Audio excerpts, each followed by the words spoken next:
Every morning presents a hidden gateway, not to the noise, but to yourself. As the Buddha said, what lives in your heart, you magnetize. What exists in your mind, you bring forth. Yet most people wake up only to fall back asleep. Not in bed, but in life. Mindlessly scrolling, thinking thoughts that aren't even theirs, chasing a reality that leaves them exhausted. But what if your morning became your power? What if the first thing you said to yourself could shape your entire day? Your mood, your peace, your focus, your life. In this video, you'll discover 5 essential truths to tell yourself every single morning, rooted in Buddhist philosophy, mental clarity, and true inner change. 1. I'm not my thoughts. I am the peace that holds them. Every morning, the world rushes in before the sun fully rises. Thoughts start before our eyes even open. Yesterday's concerns, today's pressures, tomorrow's anxieties. And most people suffer before they've even left the bed, not from pain in the body, but from the noise in the mind. An invisible chaos stirs in our thoughts, and it steals our peace silently. But the first truth you must tell yourself each morning is this: I am not my thoughts. I'm the stillness that witnesses them. It sounds simple, but it holds the power to shift your entire day. In Buddhist teachings, the mind is like an untamed monkey swinging through trees, never still. But beyond the monkey's chaos is the sky, vast, silent, undisturbed. That sky is your true self. The mind thinks, judges, predicts, reacts. But you are the one who observes. When you begin the day by identifying with your thoughts, you tie your soul to their fluctuations. When your thoughts turn anxious, anxiety fills you. When they become critical, shame weighs you down. But none of that is you. You are the space that holds the thoughts, not the thoughts themselves. This is why most people suffer before breakfast. They never pause to notice. They wake up already inside their mind, already believing the morning narrative. Without knowing it, they let their mind speak first and their spirit second. But a mindful morning is built by reversing that. Let your spirit speak first. Tell yourself, I am not these thoughts. I am the peaceful awareness watching them drift. This truth changes everything. Because once you create that space, just a moment of awareness, you're no longer trapped in the storm.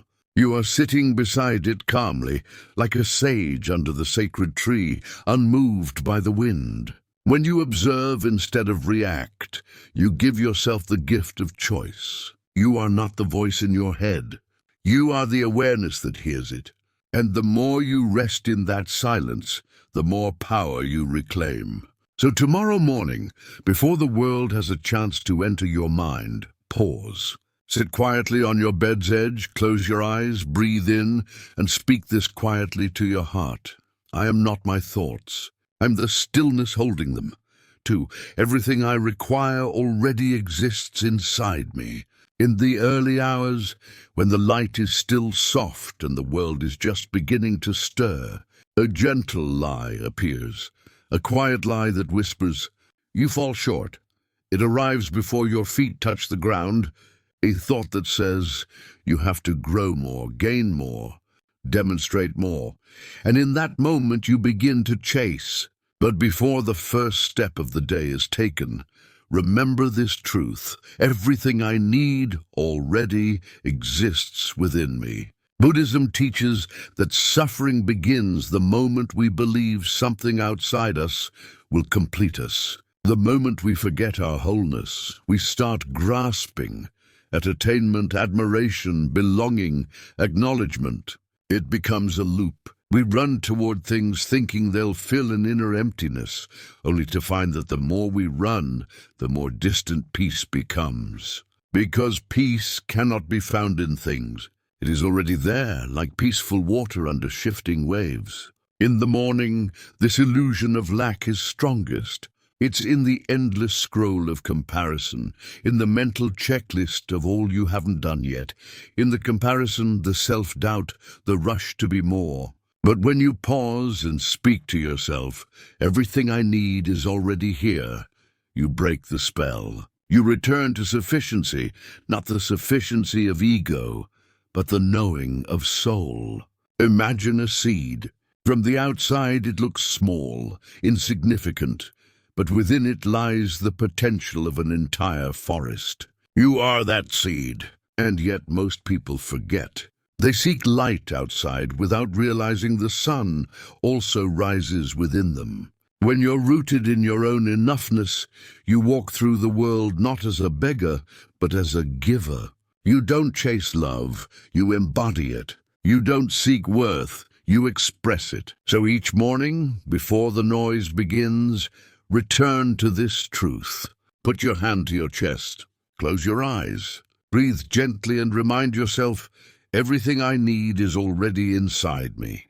3. Nothing beyond me can disrupt my inner calm. A silent strength resides within you, a strength not born from force, but from stillness. Each morning the world begins to stir with chaos, noise, demands, expectations. Some will come with anger, some with judgment, and without awareness you absorb it.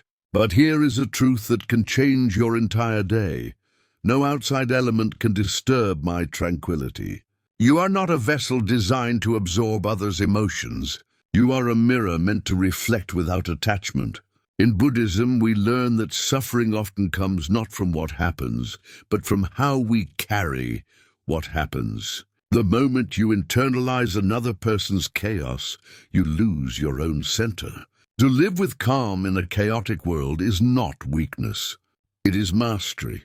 Spiritual distance is not hardening your heart, but awakening your consciousness. It is embracing without dissolving, aiding without attachment, receiving without absorbing.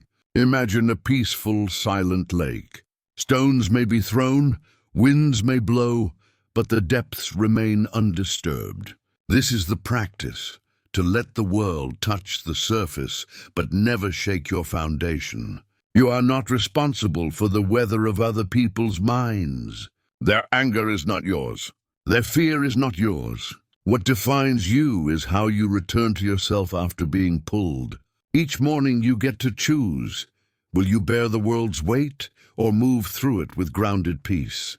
Say to yourself gently, nothing beyond me can disrupt my calm. 4. Today I pick mindfulness over stress. Most people wake up already running, not with their feet, but with their mind. The pressure begins before the eyes fully open. Tasks to complete, messages to reply to, responsibilities waiting like an army outside the bedroom door. This is the truth to carry into the start of each day. Today, I select mindfulness instead of stress. When you rush your morning, you rush your life. You start the day not as an aware soul, but as a device, reacting, hurrying, checking, chasing. Before you've taken your second breath, the day is already in control of you. But Buddhism reminds us to return to your breath, return to this moment, because this moment is the only place where life truly lives. The Buddha once said, "The difficulty is imagining you have all the time." We often live as if life awaits us at a distant destination, after the inbox is cleared, after the meeting ends. But life doesn't begin when the to-do list is done. Life is happening now, in each inhalation, each exhalation, in a still moment drinking tea, in light gently heating your skin. Pressure is often just a false belief, masquerading as necessity. It convinces us that racing ahead is mandatory, that handling multiple things is impressive. But pressure only pulls us away. It disconnects us from the softness of the present. Presence is your true home. It asks for nothing but your attention. No act, no ideal execution, just your willingness to show up fully to what's here. When the morning arrives, don't begin with your to-do list. Begin with an inhale, a moment of stillness, a palm over your chest. Speak to yourself with kindness. Today I opt for presence rather than strain. 5. I let go to allow life's natural flow. Each morning gives you a quiet choice, to hold tight or to release. Most of us, without noticing, start the day already clinging to schedules, to hopes, to our vision of how things must happen. But here's a truth that can gently set you free. I release my grip so life can move naturally. Attachment is a subtle type of confinement. You may not see the bars, but you feel the weight, the compulsion to direct, the anxiety about shifts. Buddhism teaches that suffering begins where attachment takes root. The moment you say, "This is required to happen," you invite fear. But life, like a river, was never meant to be forced. It was meant to be followed. Your plans matter, but they're not meant to become chains. When you clutch at destinations too desperately, you block what's trying to unfold. Letting go doesn't mean giving up. It means entering the current, relying on intelligence beyond yourself. Bamboo yields to the breeze, not because it's weak, but because it knows how to stay standing. In that surrender, you don't lose your strength. You discover it. So speak softly to your soul as the day begins. I give up the need to command. I let go of my fixed ideas. I invite life to take the lead. The more you loosen your grip, the more your life begins to flow, like air moving, like streams, like hours unfolding. You move with life instead of struggling against it. As the Zen teaching says, when the mind quiets, truth finds its voice. Begin each day by hearing your internal wisdom and watch the external world echo your inner stillness.